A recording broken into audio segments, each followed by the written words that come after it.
வணக்கம் வாசகர்களே. நான் விக்ரம். வயசு 25. என் காதலி பேர் சரண்யா. எங்கள் ஊர் கோயம்புத்தூர் மாவட்டம்.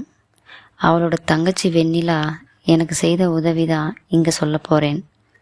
சேனலை சப்ஸ்கிரைப் பண்ணாதவங்க சப்ஸ்கிரைப் பண்ணிக்கோங்க. பெல் பட்டன் ப்ரெஸ் பண்ணிக்கோங்க. என் காதலி வீட்டில் அவளோட அம்மா, என் காதலி சரண்யா, அவளோட தங்கச்சி மட்டும்தான். அவளோட அப்பா கொஞ்சம் வருஷங்களுக்கு முன்னால் இறந்து விட்டார். எங்களோட காதல் அவளோட வீட்டுக்கு தெரியும். நானும் சரண்யாவும் சென்னையில் தங்கி வேலைக்கு போகிறோம். சரண்யா லேடிஸ் ஹாஸ்டல் தங்கி வேலைக்கு போகிறா. அவளோட ஹாஸ்டல் ரொம்ப கட்டுப்பாடுடன், ரொம்ப கண்டிப்பு அதிகம். அதனால் வெளியே ஆட்கள் அனுமதி இல்லை. நான் மட்டும் தனியாக வீடு எடுத்து வேலைக்கு போகிறேன். வாரத்தில் ஒரு நாள் சரண்யா என் வீட்டுக்கு வந்து விடிய விடிய சுண்ணாம்பு அடித்து 2 பேரும் உதவி செய்து கொள்வோம். கொஞ்ச நாள் கழித்து அவளோட தங்கச்சிக்கு படிப்பு முடிந்து வேலைக்கு முயற்சி செய்து கொண்டிருந்தாள். அந்த சமயம் சரண்யா என்கிட்ட வந்து, என் தங்கச்சிக்கு நாளைக்கு வேலைக்கு இன்டர்வியூ சென்னையில் இருக்குது, இன்னைக்கு நைட் கிளம்பி நாளைக்கு வருவா, நீ அவளை பிக்கப் பண்ணி உன் ரூமில் ஃப்ரெஷ் ஆகிட்டு இன்டர்வியூக்கு கூட்டிகிட்டு போயிட்டு உன் ரூமுக்கு கூட்டிகிட்டு வந்துரு, நான் நைட் வேலை முடிச்சுட்டு உன் ரூமுக்கு வந்துடுவேன்னு சொன்னாள். நான் அப்போது நாளைக்கு கச்சேரி இருக்குது என்று சொன்னேன். தங்கச்சி தூங்கட்டும், வச்சுக்கலாம் என்று சொன்னாள். வெண்ணிலாவை கூட்டிகிட்டு வந்து குளிச்சு ரெடியாகி இன்டர்வியூ அட்டன் செய்து ரூமுக்கு கூட்டிகிட்டு வந்தேன். இன்டர்வியூ மொத்தம் 3 ரவுண்டு இருக்குது, இன்னும் 2 நாள் இங்கே தான் இருக்கணும் என்று சொன்னாள். சரி என்று சொல்லி குளிக்க சொல்லி ரெடியாக சொன்னேன். ஷாப்பிங் போகலாம்னு அவள் குளித்து ரெடியாகினாள். நான் குளித்து வெறும் துண்டு மட்டும் கட்டி கொண்டு வெளியே வந்தேன். அப்போது கீழே நீட்டி கொண்டு இருக்க வெண்ணிலா பார்த்து கொண்டு, துணியை போடு மாமா என்றாள். அதற்கு நான், அதிசயமாக என்கிட்ட ஒன்றும் இல்லை என்று கூறி அவள் முன்னாடியே துணி மாற்றினேன். கண்ணில் பார்த்து வெக்கத்தில் சிவந்து சந்தோஷமானாள். பின்பு வண்டியில் உட்கார்ந்து இருவரும் மால், கடைகள் என்று ஊர் சுற்றிவிட்டு இரவு 7 மணிக்கு வந்தோம். சரண்யாவும் வந்தாள். ஊரில் அம்மா எப்படி இருக்குது என்று கேட்டு, இன்டர்வியூ எப்படி இருந்துச்சு என்று கேட்டு அக்காவும் தங்கையும் சாப்பாடு செய்தார்கள். நான் உள்ளே போய் வெண்ணிலா பார்க்காத நேரம் சரண்யாவிடம் சப்பாத்திக்கு மாவு பிசைந்தேன். அவளும் எனக்கு உதவி செய்தாள். பின் பானையில் கடப்பாரை வைத்து தொட்டு தொட்டு எடுத்தேன். பின்னர் வெண்ணிலா கவனிக்கும்போது நான் வெளியே சென்றேன்.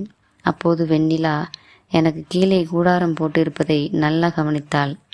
இரவு சாப்பிட்டு நான் என்னோட ரூமுக்கு சென்று படுத்து கொண்டேன். அக்காவும் தங்கையும் ஒரு ரூமில் படுத்து கொண்டனர். நான் ரூம் தாள் போடாமல் காற்று வரும்படி கதவை திறந்து வைத்து இருந்தேன். எதுவும் என் மேலே இல்லாமல் சுதந்திரமாக இருந்தேன். நல்ல தூக்கம்.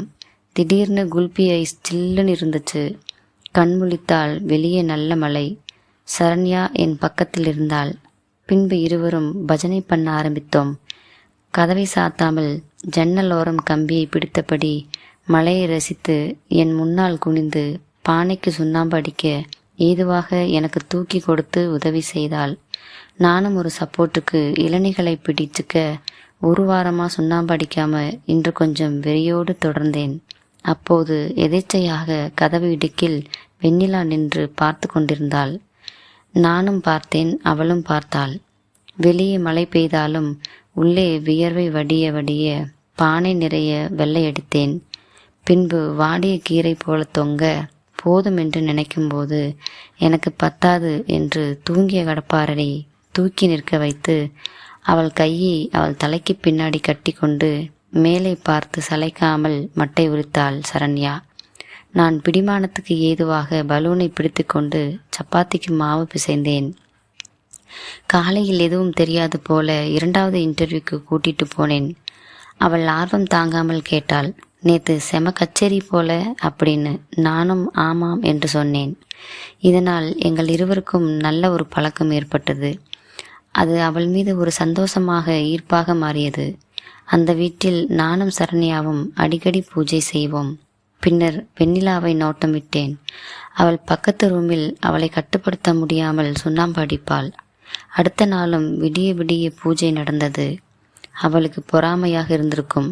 சரண்யா முகம் வீங்கி நடக்க முடியாமல் நடந்தாள். இறுதி நாளில் சரண்யா அவள் ஆஃபீஸ்க்கு சென்று விட்டாள்.